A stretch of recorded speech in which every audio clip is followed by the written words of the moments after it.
how is the world moving right now? Is it regressing or progressing in religion? It is quite clear, quite obvious. You could see that they are very fast approaching towards World War. And even G7 convention here and then other conventions, although they say they have achieved their targets or they have discussed so many matters, but I think it was not very much fruitful discussion. So Trump has his own policies, America has its own policies, China has its own policies, and now there's a trade war between America, China and other countries. So, and nobody is interested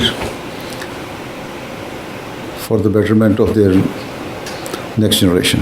Every country, every party, every leader has their own vested interests.